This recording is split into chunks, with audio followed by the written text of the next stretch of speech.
Show. You know, I noticed, Doug, is that sometimes I start saying that and it says that we're live and we're not live yet. So when you watch it later, people are like, hey, like I'm in the middle of a sentence screaming my head off and people are like, what the hell's he doing? Cuts in a little late. Yeah. But you and I wonder that every day. What the hell's he doing? Like I wondered about Doug. Doug wonders about me. We both wondered about OG. We got a great show for you today. If you're wondering what we're doing here, you're going to watch the behind the scenes making of next Friday's episode of the Stacky Benjamin Show. I know. Pinch yourself. It's going to be great. October. Is this really the October 1st episode? This is an October 3rd episode. October 3rd. Get your pumpkin spice Ugg boots out. What happened to April, Doug? Where did April go? May, February. Holy cow. I don't know. All right. So make sure you take part in the comment section, chat with us, tell us where you're from, where are you hanging out. We got a few people here already waiting live for us to get this show on the road. So be a part of the show. I'll try to come to you as much as I possibly can. All right. With that, let's do this thing, Dougie boy. Oh, you had me and then you called me that? Doogie? Should I call you Doogie?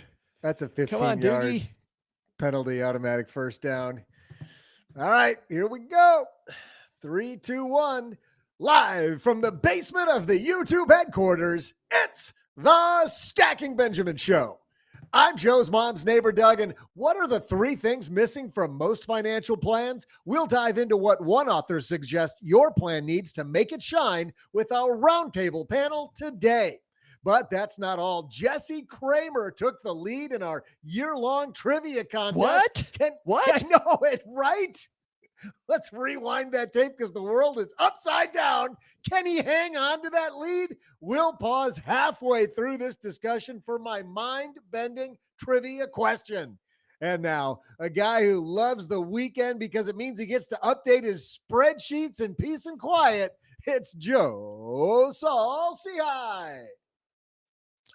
The weekend. And if you're a money nerd, you know exactly what I'm talking about. Hey, everybody. Welcome back to the Stacky Benjamin Show. Doug and I are super happy that you're here. Aren't we, Doug? We're super happy. Yes. Just sit back and relax because if you've never been with us on a Friday episode, this is where we invite some of our friends to debate a topic that we found in the popular press. And we've got a great one today. This is a financial planner, Doug, talking about the things that he sees in all these financial plans that are always missing, that I guess he doesn't see in financial plans. The thing he sees that he doesn't see. That doesn't make sense. Raise your hand if you're not here. It's that kind of an article. Yeah. So what do you need in your financial plan to make it work? Well, let's say hello to the people that are going to compare and contrast this stuff. Let's start off with the gentleman who just got back from taking his eldest back to college. Mr. OG is here. How are you, man? Man, I'm just so happy to be here. Yeah. So your Thanks son for having had me again, guys. Hey, you're welcome.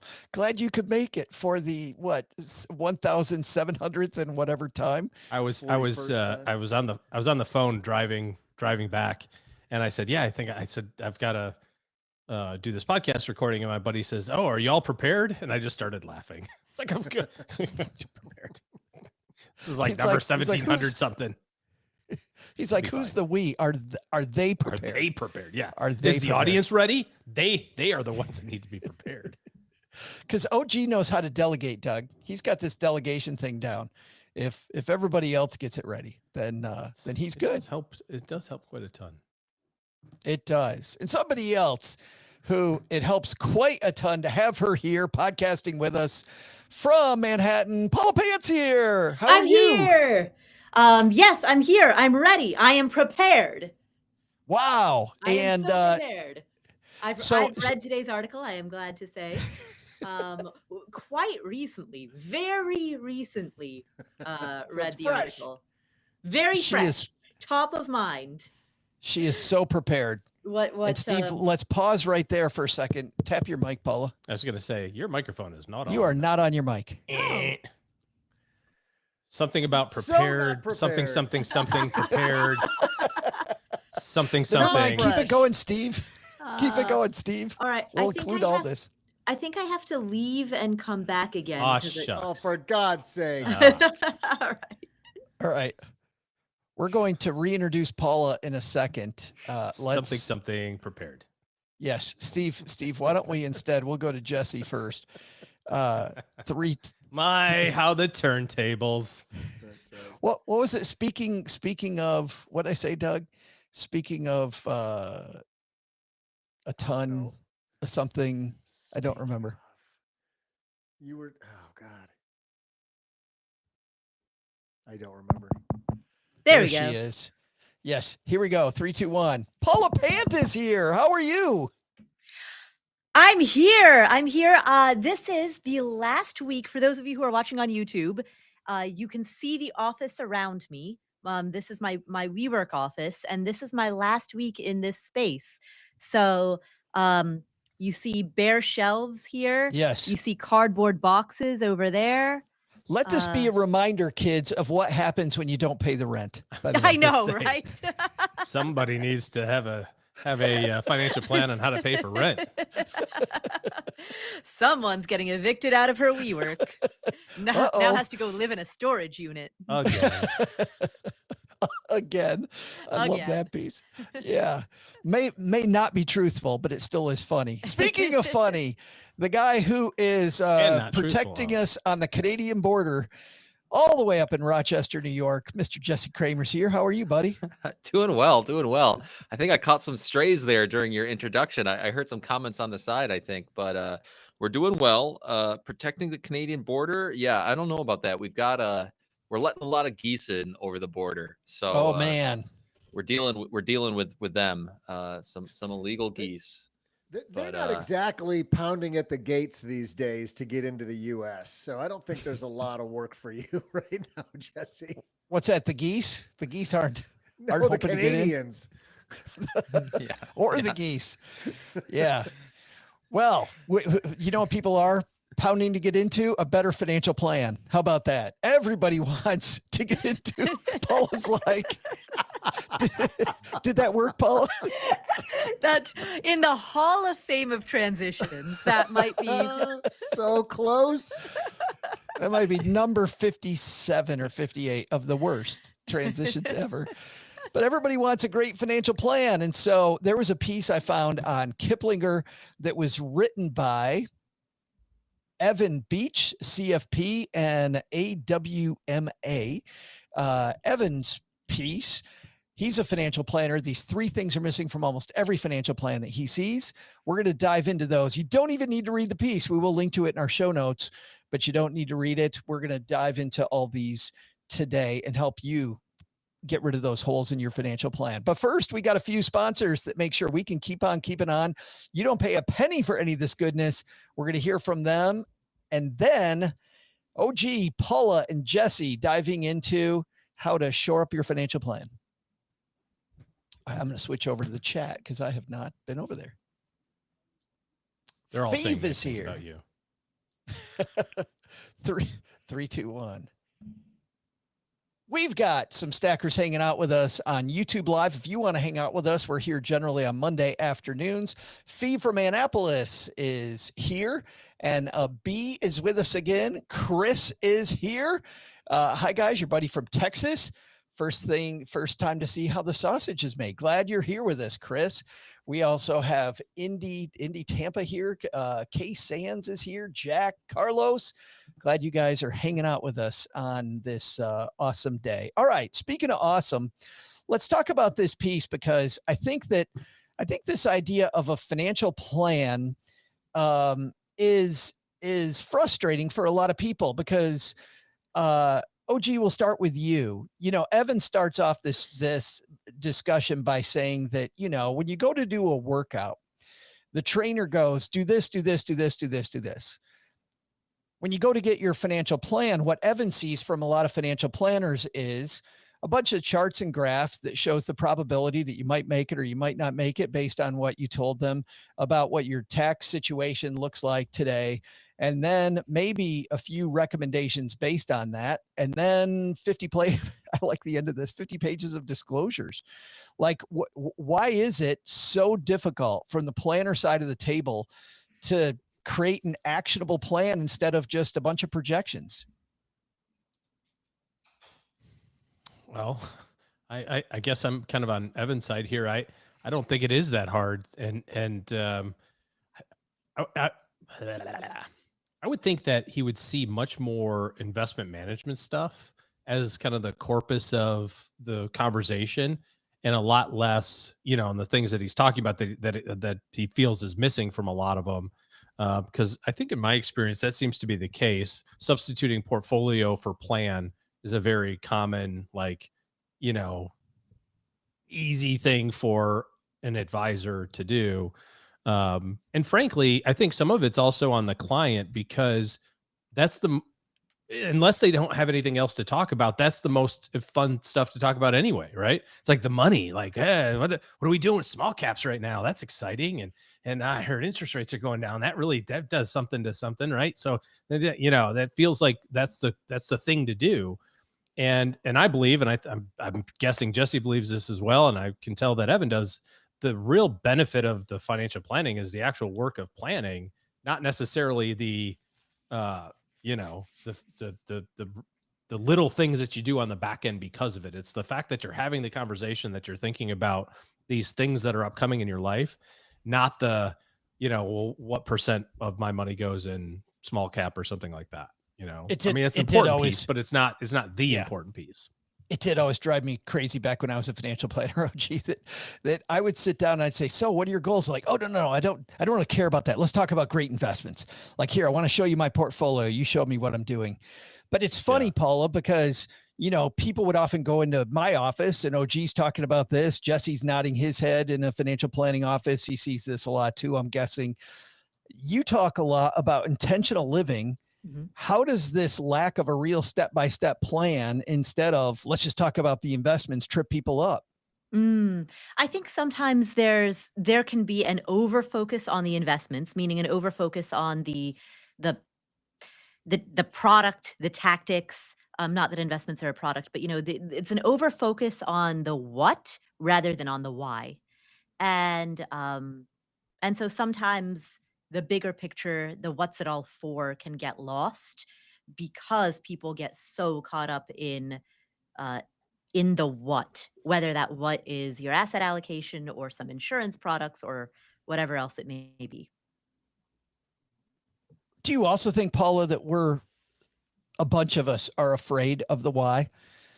Like, going down that rabbit hole seems like a difficult thing. I'm thinking about when Doc G has been on, Jordan Grummett, mm-hmm. and him talking about purpose a lot, and how he has all kinds of people that get mad at him when they start talking about purpose. Does defining these goals scare the hell out of people? You think that's a piece? I think that might be one of a multitude of things that are going on. I also think that, generally speaking, we live in a society where things that are quantifiable are considered higher value than things that are qualitative. And so, broadly speaking, the STEM professions and the STEM studies in school are considered higher value than the humanities, for example. Now that, I'm not saying that I agree with that or disagree with that, but that's just broadly how value is perceived in society. And so I think that people often perceive that they are delivering and receiving value based on how quantifiable and mathematical that delivery is. Gotcha. Which, goal-based planning is much more subjective. Right. And so, it can cross.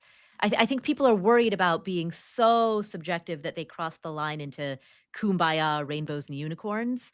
Right. At which point it just turns into cotton candy, and nobody wants to be thought of as delivering that.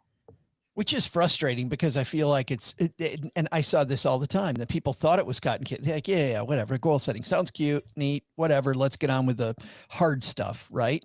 Almost like in life, where we talk about communication as a soft skill, when that's 90% of the time what trips people up. Jesse, you write often about making complex things simple, right? Mm-hmm. Why do you think, well, number one, do you agree that a lot of advisors shy away from making things binary, do this, then that?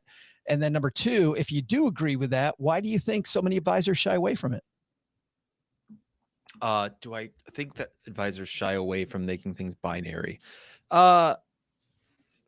Probably. I mean, one thing, I don't know if this is exactly what the author was getting into, but as you know, OG can probably attest to, like, sometimes it can be easy to get caught up in the weeds of things. It can be easy when you're thinking about retirement, when you're talking to a younger client who maybe they're retiring in 5 years, and then they'll have a Social Security decision, a Medicare decision, RMDs, Roth conversions, et cetera, like you can get caught up in thinking decades ahead when really, I mean, it's fine to think decades ahead, but then you have to bring it back and boil it down to, here are the things that you ought to do, or that we as your financial planner are going to do for you in the next 6 months. Like, here are the simple things, nuts and bolts, logistics and mechanics, and here's the easy stuff that you're going to do in the next 6 months. And then getting into some of the softer things, like, here are the reasons why we're doing those things, and here's how it fits into the greater plan. So I think it can be easy to get caught in that trap, where sometimes you're thinking so far ahead, you forget about, well, what needs to happen tomorrow so that we reach this goal 20 years from now. I don't know if that exactly answers your question, Joe. And I also forget the second part of your question, the curse of a podcast guest, forgetting the second part of 2-part questions. Well, it's just no, it was, do you agree? And ostensibly, based on your answer, you do agree that advisors find it hard to make things binary. And I think you answered that. OG, how do you get around this in your practice? Like, how do you get around people that don't want to talk about the goals, or that, they just want to go with the quote hard stuff, which are these more complex strategies over goal attainment? Yeah, you just fire them. Yeah. You just fire the client. Yeah. Yep. Sorry. That's not what we do. I mean, the reality is that absent something more important to talk about, then the default is going to be on the investments or on whatever, topic du jour they read in Kiplinger, for example, or wherever. Right. And so I think it's incumbent on us as professionals to keep the conversation largely focused in the areas that have the biggest impact. Right. It's like, that's the piece of our job that we have to do. If I get it, if you're spinning out of control because you want to talk about the market as, cratering and that sort of thing, we've got to be able to like arrest that descent, right? Like kind of get you back to neutral to then be able to focus on the stuff that really matters. And on occasion, there's something that's going on in your life that really doesn't matter so much, but maybe you just need somebody to talk to about it and just listen. And that's part of our job too. But ultimately, the biggest benefit I think that planners have, advisors have for clients, is giving them that space to think about the stuff that's upcoming. Like Jesse said, these big, giant 30-year decisions and 10-year decisions and that sort of stuff. And then for us to go, all right, how do we take all of this stuff and say, well, this is what we need to spend our energy on for the next 6 months. And you're going to do this thing and I'm going to do this thing. And then why don't we talk again in, 6 months or a year and see where we are, and then see if there's any adjustments that need to be made. We've talked about a lot things around asset allocation and rebalancing. Statistically, once a year is good enough, so why would we want to spend any energy on that? I mean, I love talking to people about money. This is what we do both professionally and then in this little side project for the last, decade and a half. But also I like to not do those things, and it's like, if we're just going to talk about small cap value stocks and, I'm just going, let's not, don't you have something else to do? Like, surely your life is important enough to like have something else to do and talk about small value right now. Like, can I just I know I would like go hit golf balls or go, sit by the pool or do something, I want to do those things, but in like little limited circumstances. Right. Or just, curmudgeonly, I suppose. But I don't know. I mean, if we substitute the golf balls piece for me with just spending more time on goal attainment, to your earlier point, board games. Like there's so much there. There is absolutely so much there. I would rather, let me put it this way. I would rather spend 28 minutes of a 30-minute meeting having you tell me all about all of your trips, where you're going next, where you sat in the airplane, showing me pictures, then going, cool. So I'm going to do that again next year. Is everything good? Or do we have to make, like, well, we should do this one little thing and this one thing. Awesome. I'm really excited. I'm booking the trip for next year. Like that is the best benefit of having somebody else, with you along this path, not to spend the 28 minutes going, let's, finagle all this stuff. So then you can go be like, well, it's all for these pictures. You get to, we don't have time for the picture. Okay. All right. You know what I mean? Like the energy should be on the pictures. Energy should be on the experience and the stuff that you're spending the money on and the stuff that you're doing. And the 2 minutes should be on like, okay, we're going to like do this and this, and then you're going to do that. And then we're good. In my opinion. Well, it's like Evan's point here with the workout routine. Do this, do this, do this, and you'll reach your goal. Bam. Instead of here's charts and graphs about your heart and the monitoring of your heart. Here's your, blood circulation. Here's whatever. Missing piece number 2, Evan points out, is tax and estate strategies. He said that most plans skip taxes and estate plans, and yet those can have even bigger wins than portfolio tweaks. And even though there's some planning softwares that he talks about that are emerging, humans really have to interpret them and act on them. So Jesse, let's start with you. If you would explain the importance of estate planning at like a backyard barbecue and not bore your friends to hell. Like, you're at a backyard barbecue. You want to talk estate planning, talk about killing the vibe. How would you do that and talk about how important it is in kind of a fun way? Well, boy, in a fun way, you had to have that qualifier at the very, very end. How do you make it fun? No, I would just say, if anybody can, you can. I would just say, listen, okay, I have to do it in a fun way. So there you are, you're skydiving, you're having the time of your life, and your parachute breaks. Don't you wish you have an estate plan? I mean, that's essentially what it comes down to. But no, it's like, okay, let's be realistic. We all die at some point. It doesn't have to be that negative a topic. It happens. But there are just too many stories to count where when you die, it's important to understand how your assets pass on to other people in your life, your heirs, who might be affected after you've gone, to make sure that plans are placed to take care of them. I was just doing a bunch of research on special needs planning, which is a whole nother ball of wax, but maybe you have to care for an adult child after you pass away. But the whole point is that there are so many situations we can point to, both famous ones and totally mundane ones that no one would have ever heard of, where somebody died and they left a mess behind them, both in terms of like an emotional mess for other people to pick up the pieces, but then just a financial mess in terms of who received what assets and why and in what share. I thought you meant hitting the ground after skydiving. That's not the mess I thought he was going to talk about. Yeah. Plus, a lot of times you pee yourself, I've heard. Not when you splat. There's nothing to pee. It just We're putting the fun in funeral. Heart DP hanging out with us on YouTube says, "Bam!" Oh, so many skydiving jokes, so little time. Yeah. It's true, and you want to come in for a nice soft landing, but you don't always do. And no, an estate, a simple estate plan solves so many of these problems. And it's the problem that nobody thinks they're ever going to deal with. And yet we here on this podcast can all point to examples where, lots of real people have fallen into this trap simply by not getting an estate plan done in time. Paula, here's what I think. I think that bad advisors shy away from this stuff, tax and estate planning, because they think taxes are going to bore the client to tears, and estate planning, nobody wants to talk about it. So I don't want to talk about it. Frankly, I think that an advisor who's a people pleaser, a bad advisor, but that's still the majority, I think, of a lot of people. I just want to get along with others.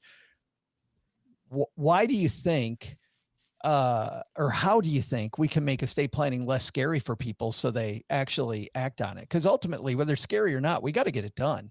Yeah. I think there are two things.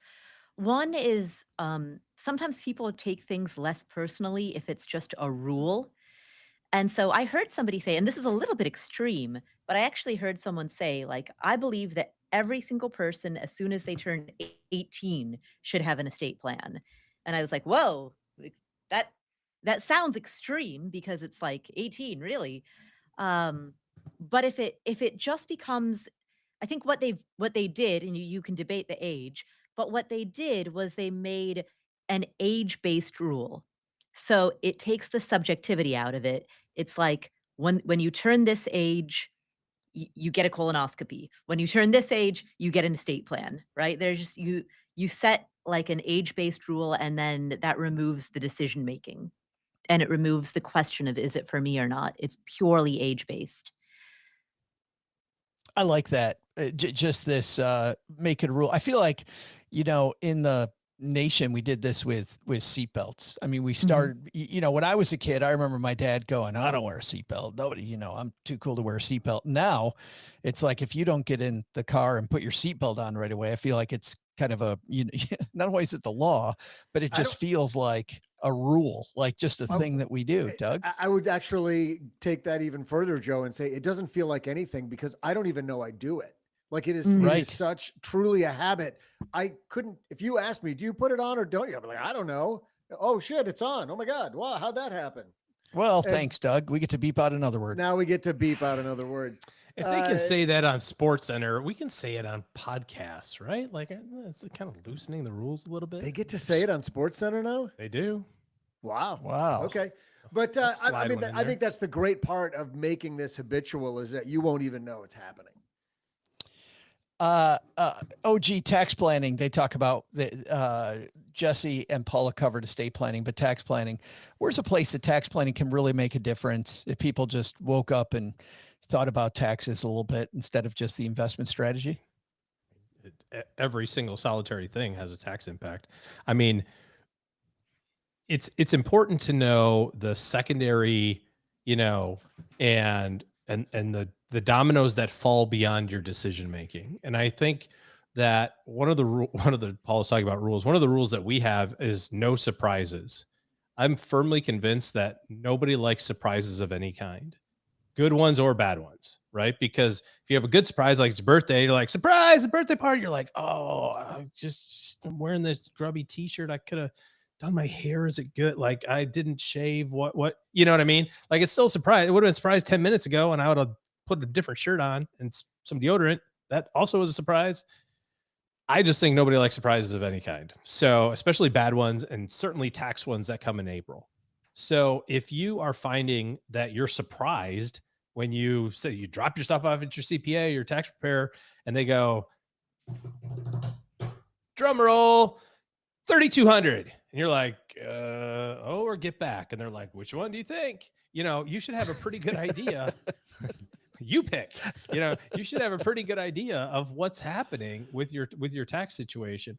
But I think what sometimes people do is they'll look at, like, a great one, for example, is in retirement with Medicare.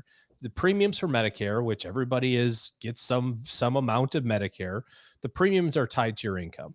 And there's like different thresholds at which the premiums increase. And I think everybody would sign off on that and go, yeah, it makes sense. If you're super rich, you pay a little bit more. All right, cool.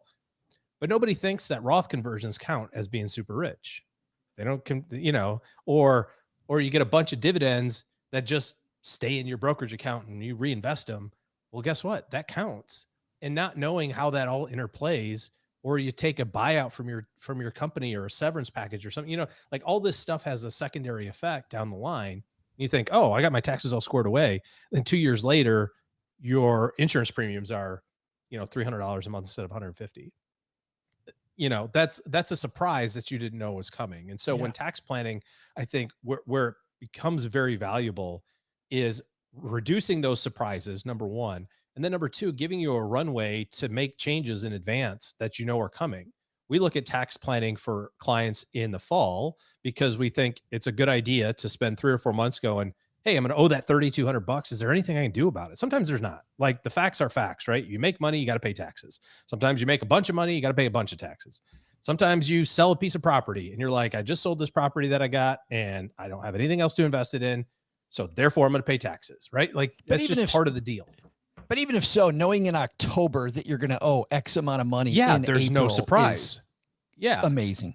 There's no surprise. Sometimes you can look at that and say, oh, well, I'm going to have this tax bill, but if I've got 3 more months, I really haven't maxed out my 401k yet. I could do that, pull that forward, and maybe that'll help reduce my taxable income. There's like things that you can potentially do to lower or reduce that bill if you know it in advance. So I think there's a ton of opportunity around tax planning, and this one I would agree with. If you're just showing up in April or February or whatever and saying, here's my tax stuff, or you're dumping it in TurboTax, not having any idea, this is a big miss in your financial plan.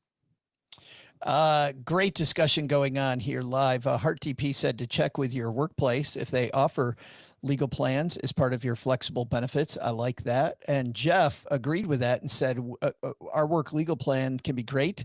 We had our entire estate plan, including a special needs trust, done for a fraction of the cost using that. Some good discussion going on there. Well, we are going to talk about the third piece of what Evan says of the 3 missing pieces in a financial plan. The first one was a plan at all. This just a bunch of charts and graphs and no real do this, do that. The second piece was no real estate planning or tax planning. What's the third one? We're going to be back with that. But at the halfway point of every show, and man, this year it's a barn burner as we are in October and the race is tightening, guys. We have a year-long competition between our 3 contributors here, Paula, OG, and Jesse, for this ridiculous dollar store trophy. And possibly our good friend Eric, the last couple of years, has ponied up some cool gifts from Milk Bar, which is fantastic. But here's the score. Well, Doug, what is the score so far in October?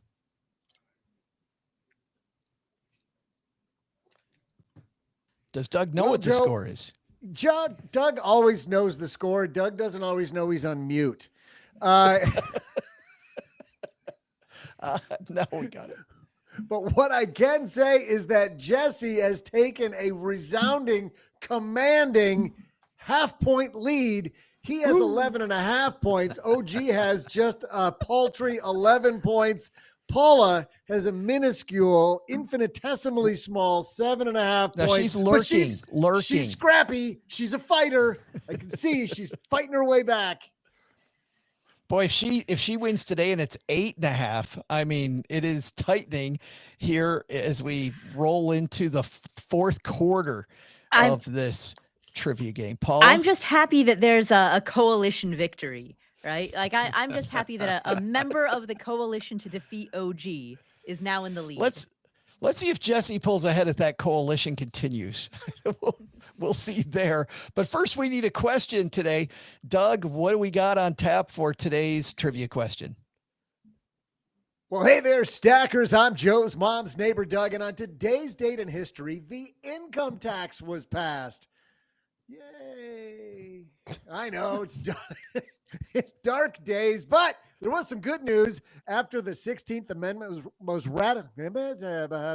Try that again. 3, 2, 1. After the 16th Amendment was ratified in 1913, finally making income taxation constitutional, finally, Congress decided to only tax 1% of your income and to only tax those people making, at the time, more than $4,000.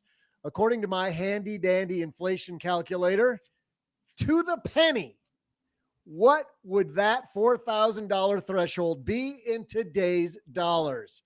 I'll be back right after I go fight Joe's mom on her lasagna tax. No second helping to people who weigh over how much?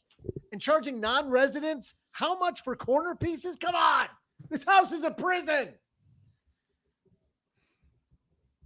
Well, we'll let Doug go fight the good fight. Jesse, this is weird. I'm calling on you to go first, my friend. Yeah. So after the 16th Amendment made the income tax constitutional, and nothing Doug likes better than a good constitutional.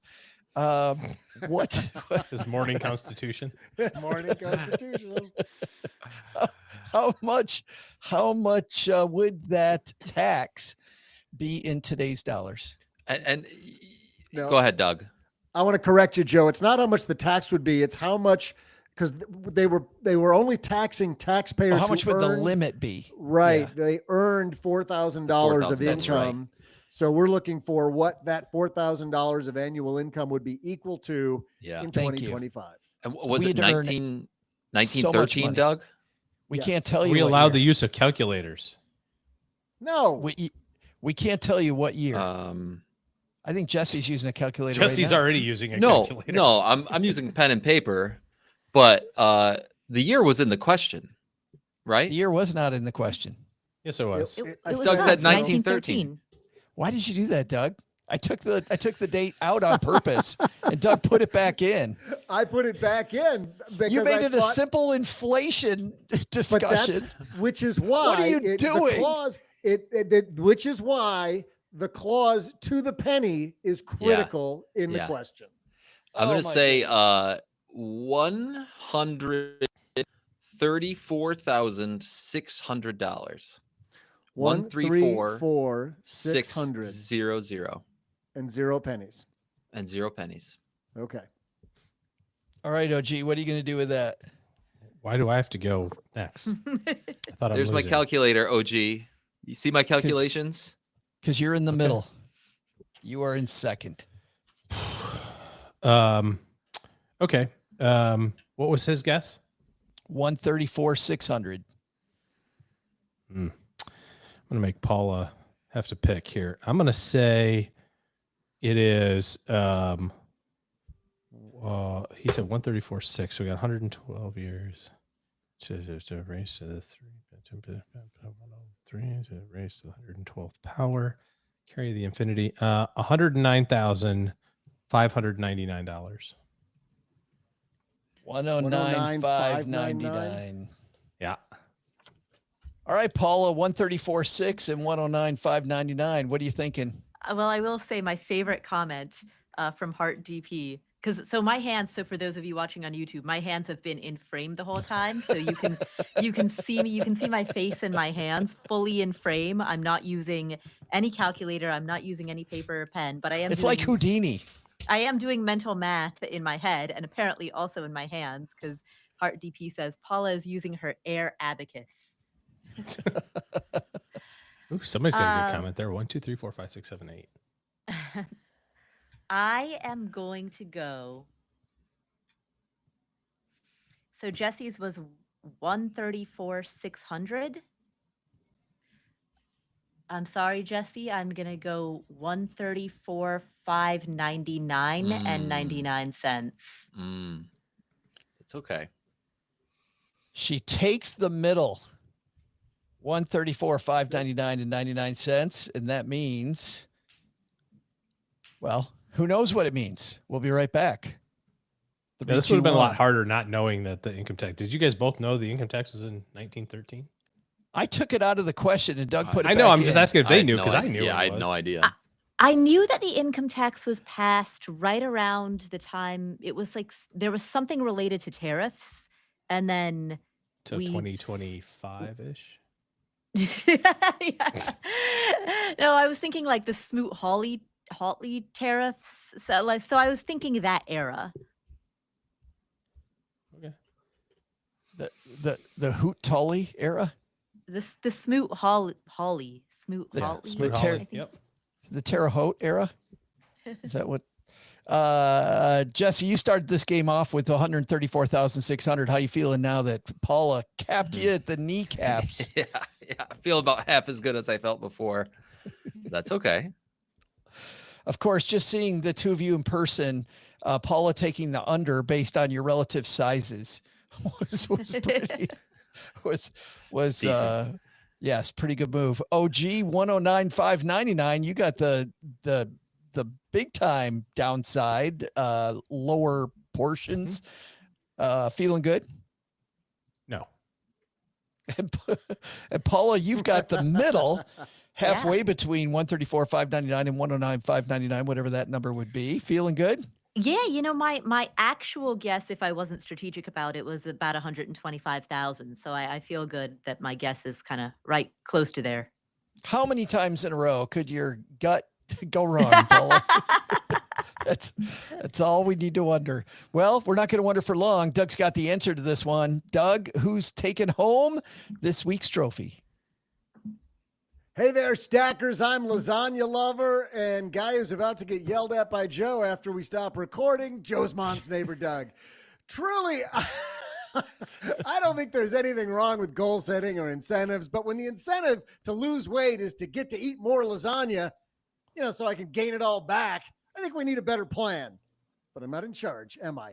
One thing I am in charge of is today's trivia answer. The question was this: on today's date in history, the U.S. Congress, under the new 16th Amendment, passed the income tax into law. They only taxed 1% of your income, and only taxpayers earning more than $4,000 at the time, which was about 3% of the population back then. How much, according to my inflation calculator, would that income be in today's dollars? Well, the piece of information you were looking for was that while revenue-generating taxes were levied throughout the late 1800s, especially after the Civil War, you weren't even looking for this because Doug already gave it to you. The one that stuck happened after the 16th Amendment passed into law with the Revenue Act of October 3rd, 1913. Oh, 1913 was the key piece of information that who knew we were withholding, but then weren't withholding. I know you're having fun with this. I'm just going to keep on going. Using my inflation calculator, that means the answer is $17,362.04 more than what OG guessed, $7,638.96 less than what Jesse guessed, $7,638.95 less than what Paula guessed, because the correct answer is $126,961.04, making Paula our winner. Wow. I'm going to need a source document on this. Incredible. What's even more mind-blowing about that is that my gut feeling of 125 was you were right there. Spot on. You were right there. How often does that happen? Wow. With the trivia. It's a new era. We're turning a new page. What is going on here, Paula Pant? Incredible. That is. I think the FinCon marks a new year, so I think this is new. Here new it comes. Year. Yeah, new year, new coalition. Coalition victories all around. Paula's at 8.5. Wow. She wins 3 more times. She's well. Never she's say right never. There. Yeah, here it comes. All right, let's get into the second half of our discussion today. And these are the missing pieces in financial plans, according to Evan, the CFP, in this Kiplinger piece that we'll link to in the show notes at stackingbenjamins.com. But as you've heard the first half, you really don't need it for this discussion. Evan next notes that plans often avoid clear answers to the big questions. But people want to know, like, can I retire? Can I take that trip? And yet, Paula, we default to, well, our Monte Carlo simulation says you have a 68.75% chance that maybe you can. So good luck with that. Like, what big money questions do you think people want to answer besides that one? Can I retire? What big money questions do people want answered? Yeah. I think at the heart of it, at the heart and soul, it's, will I be okay? I think that's the emotional satisfaction that I think a lot of people are looking for. Am I going to be okay in my old age? When I'm in my 90s, will I be focused on health and family and spirituality, or will I be stressed about money? Right. So if he's right here, Evan, then you've written, Jesse, about trading off risks, right? How do I forgot my question. How do you trade off risks? I was halfway. All right. 3, 2, 1. Why do you think so many plans dodge just giving a straight yes or no answer? For the big questions? I mean, when I read this article, Joe, I assumed that part 3 of this article was more theological than anything else. Is there a God? What happens after I die? Yeah, I thought that's what it meant. I mean, most financial planner doesn't answer that one. Hey, they don't want to step toes with the clergy, and so they avoid the question. To be honest with you, I kind of disagreed with this one. Although devil's advocate, maybe it's going back to what OG said at the very beginning, which is if your quote unquote financial plan is only a portfolio, then yes, the portfolio is missing the answers to the big questions. But otherwise, if anything, what I would say is that most actual financial plans I've seen, they go straight into the big questions. Like that's the easiest stuff to first target. It's that person who presents a problem to you and says, I'm not sure if I'll be okay, like Paula said. And the reason why is because I don't know if I can afford to retire at age 60 like I've always dreamed of. Well, boom, as a planner, like there's the question that you go after. So if anything, like I said, I kind of disagree. Most plans have some answers to the big questions. What they might be missing is the more like minute step-by-step stuff to get you there along the way. But anyway, that's my interpretation. You're saying it says yes or no, but it doesn't say really clearly what you should do to get there? Is that what you're saying? Well, what I'm saying is that it's not missing answers to the big questions. It has the answers to the big questions. And yeah, so it would say, oh yeah, you should feel really confident about retiring at age 60. And the reason why is because you'll have $2.2 million by then, plus some Social Security coming soon after. And we use a XYZ withdrawal rule and you'll be fine. And it's like, great, but yeah, go ahead. Yeah, no, I'm just thinking, OG, I wanted to bring you into this because I'm thinking about this idea that, often somebody's new to the stacker community and they started late, right? And you need to give them the confidence to act, but by the same token, you want them to be realistic. So if the answer is no, you're not going to be okay based on the goal that you gave me, how do you not scare the hell out of them and keep them rolling toward that big goal? Well, I think that when it comes to just general communication, you have to have a good mix of stress and not stress, right? Like certainty and uncertainty is what Tony Robbins would say. Even the most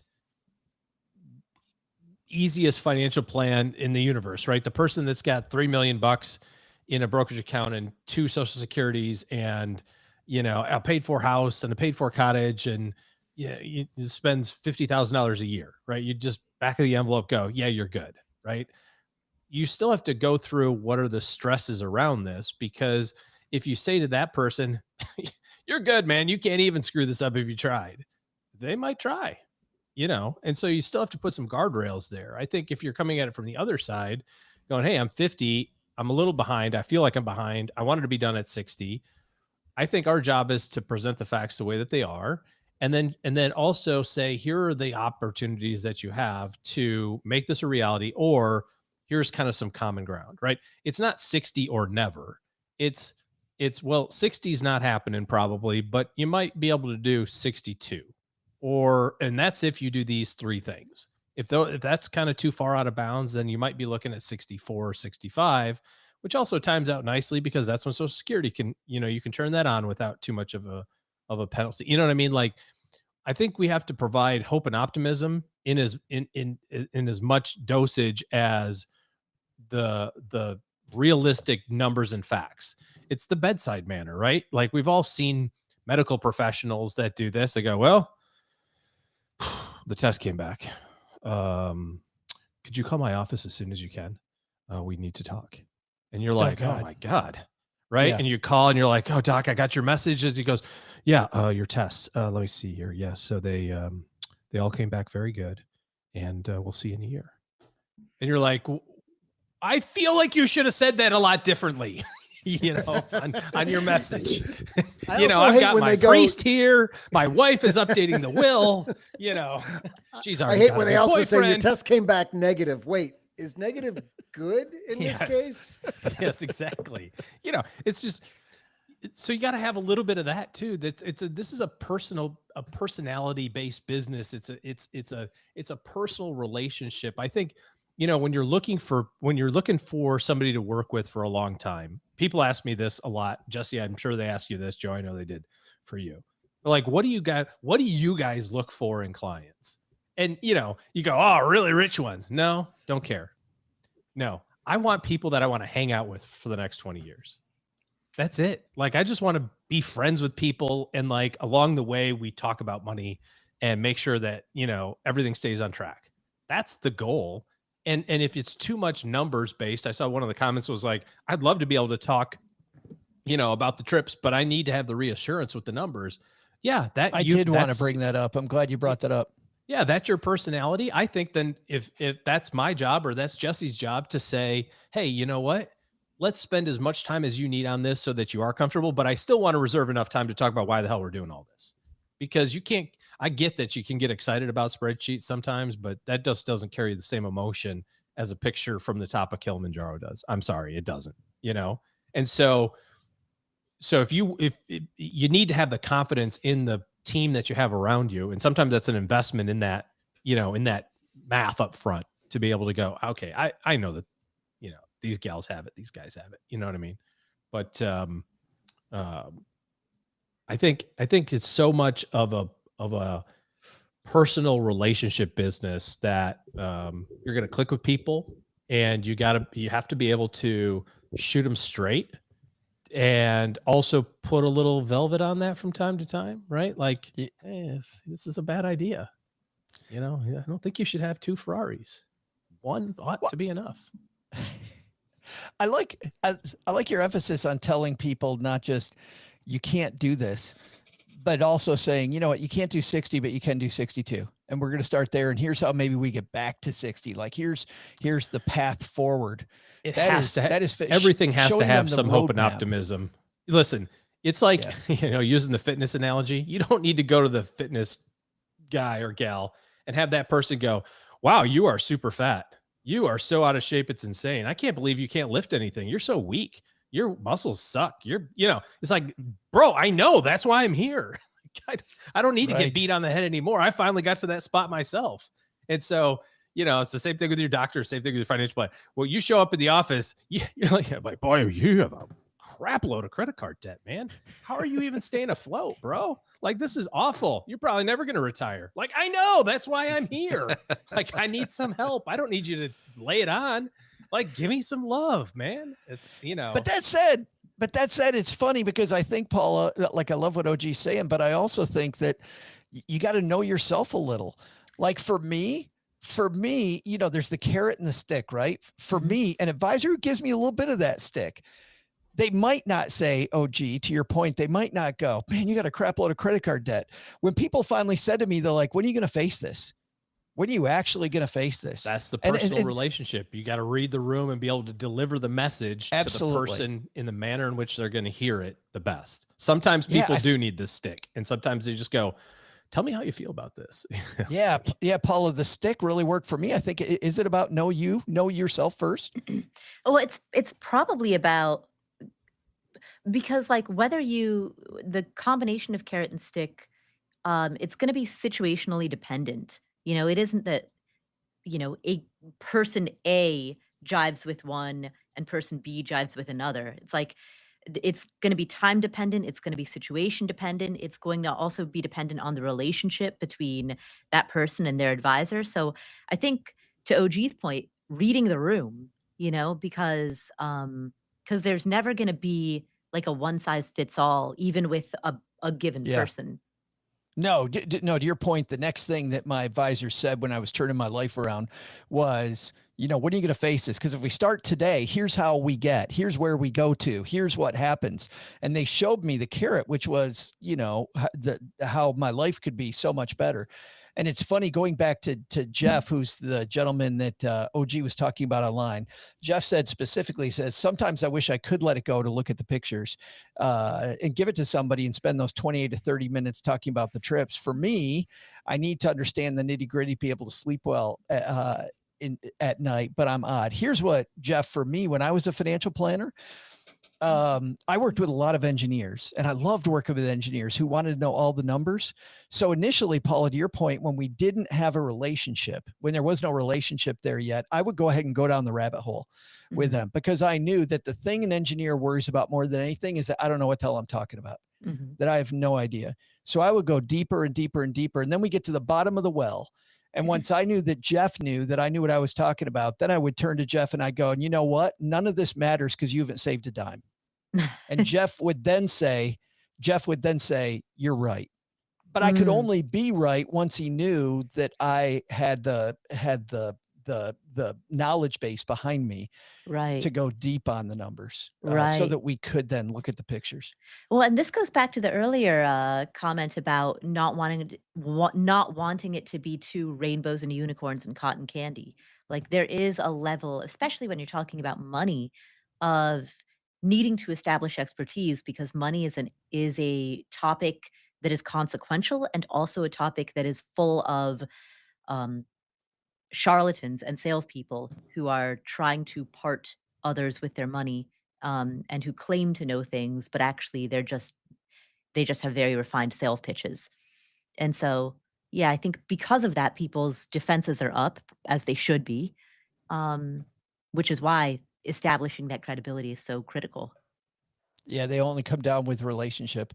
Our friend OG Roger Whitney says the same thing. That who he's looking for as clients or somebody, he says, quote, to walk life with. So very similar to what OG says. And maybe, Jesse, the reason why you don't see the bad planning that Evan here in this piece seems to see, is because you're not around those salespeople a lot. You're not around the just insurance salespeople or whatever. It could just be right. I mean, the different, we don't have to get into the weeds of the different business models in our industry, but yeah, I mean, the ones that I'm familiar of that really are like the sales organizations, really sales driven.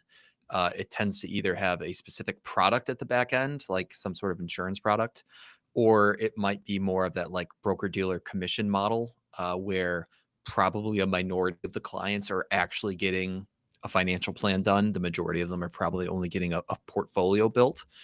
So that could be it. I mean, that very well could be why. And I don't know about you, OG, but when a client comes to me and they've worked with another advisor before, I will say a lot of the time, if the question comes up of, well, do you have some sort of financial plan that they put together for you, some document, or just even in your head, you know what this advisor advised you on from a planning point of view. Usually it's pretty minimal, if anything at all. And it really just tends to be, no, but here's what they did with my IRA. Like, here's the portfolio. Yeah. So yeah, I think that probably is the reason why.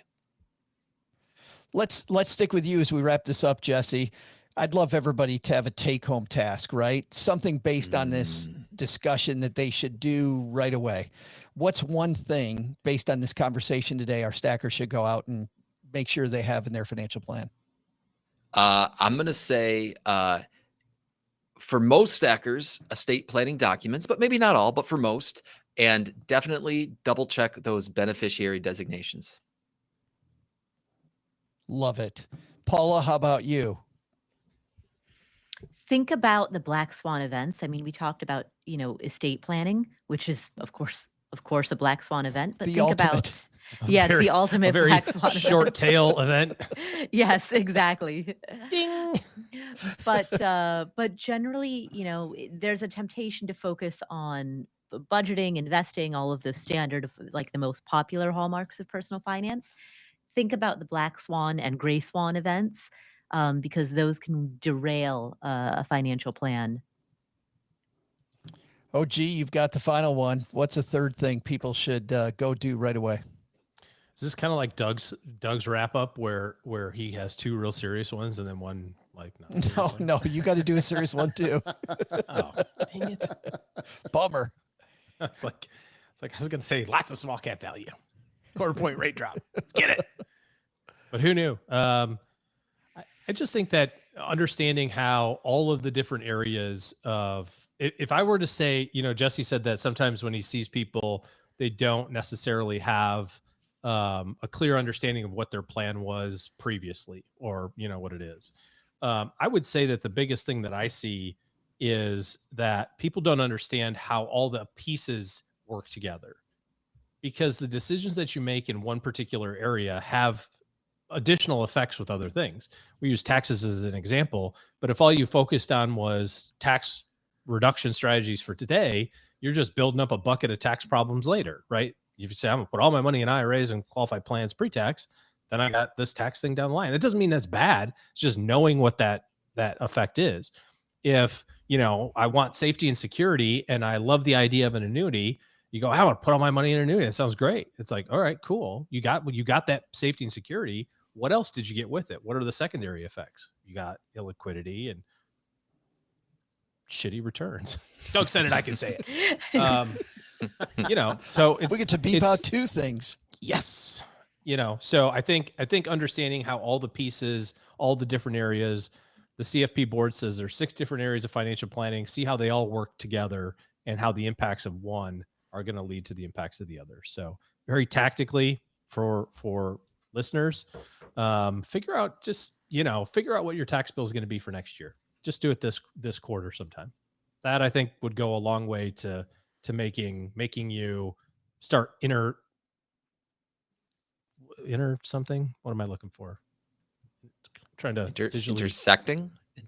Intersect? No. Intersecting? I'm trying to put together. Dovetail. Let's do that. We're going to dovetail our financial plan and our tax plan. We're going to just marry intertwining, interjoining, intertwining.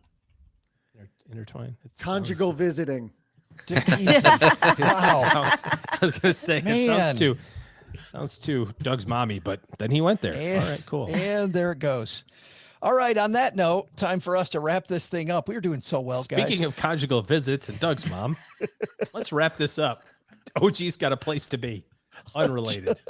Holy cow. OG, first weekend in October. What do you got going on this weekend? Same as every weekend, but this weekend I'm going to do it with a pumpkin spice latte because I wait till October. Because it is that time. Jesse, besides the pumpkin spice latte, what's going on at Personal Finance for Long-Term Investors? Hey, October marks our first 3 episode. We're going to 3 episodes a month. And so we'll have an AMA every single month, an AMA episode. And this month's comes out this next week, this weekend, something like that. It's a slippery slope, Jesse. Three a month. I know. It's easy, a lot. Easy. I know. Before you know it, it's 3 a week, and you're wondering what the heck you monster you What unleashed. happened with the last 15 years? Why did I black out? Paula, beginning of a new month. How do we start the new month at Afford Anything? So we start the new month, of course, with a First Friday episode, because the first Friday of every month, we do a macroeconomic update of, the economy, interest rates, inflation, just generally what's going on in the economic headlines. So we always start the month with that. We have a Q&A episode, Joe, between you and I, where we answer questions from a variety of listeners, including a guy named Pedro who called with an update on, Great update. Yeah, great update. He had previously asked us a question. We gave him some advice. He took it, and things went really well. So we air all of that, and then we also recently aired an interview with Andy Hill, our friend Andy Hill. So Andy Hill, my former neighbor. Exactly, your former neighbor in Michigan. We talked about how he and his wife have created a lifestyle where they both work part-time so that they can both be part-time with their kids. And it's great to see how that family dynamic works. They're so intentional about it, Paula. It's really cool. Yeah, exactly. And that's at the Afford Anything podcast. All right. I want to say a final thank you to everybody hanging out with us live on YouTube. You guys were great as always. Fantastic. Paula, a lot of people here that are saying shocking, things like shocking, like wow. What else? I'll be telling my grandchildren about this moment. I was there when Paula won, finally. It's just an amazing week. I'll always remember where I was. What's scarce is valuable. That is true. All right, we should make an NFT to celebrate this moment. Right. All right, everybody. We won't make an NFT, unfortunately, but what we will do is what we do every Friday. We ask Doug to encapsulate this in our final 3 things Doug, what should be on our to-do list after today's episode? Well, Joe, first, take some advice from OG. You probably have more valuable ways to spend your time than diving into small cap returns in your portfolio. So next time you meet with your planner, have a 29-minute PowerPoint with vacation picks on the ready. Second, take a note from Paula. Carrots are disgusting and sticks are dirty. I mean, maybe just figure it out for yourself so you don't need rainbows and unicorns and cotton candy. And if you can't, take her advice and find a charlatan who can show you the path forward. What are you talking about? I think she said all of those things. I think he half listened. She said all of those words. I know she did. But the big lesson when going for the lasagna second helping, don't ask for permission. Just go for it. If you get Joe's mom talking about the time she saw ZZ Top live in '85, she won't even notice. Trust me. Thanks to the Jesse Kramer for joining us today. You'll find his show, Personal Finance for Long-Term Investors, wherever you're listening to us right now. We'll also include links in our show notes at stackingbenjamins.com.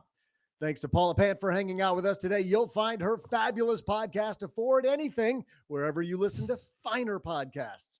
And finally, thanks also to OG for joining us. Looking for good financial planning help? Head to stackingbenjamins.com/OG. for his calendar. Awesome, everybody. Thank you so much. Jeff, B, Carrie, Idzaniak, Ron, Julie, everybody else hanging out. Thank you so much. And we will see you again next week in about 45 minutes. We're doing back-to-back. Crystal and I are back here for Stacking Adventures. So if you want to talk about my trip to Oregon, come back here in about 20 minutes. All right, everybody. See if I can figure out how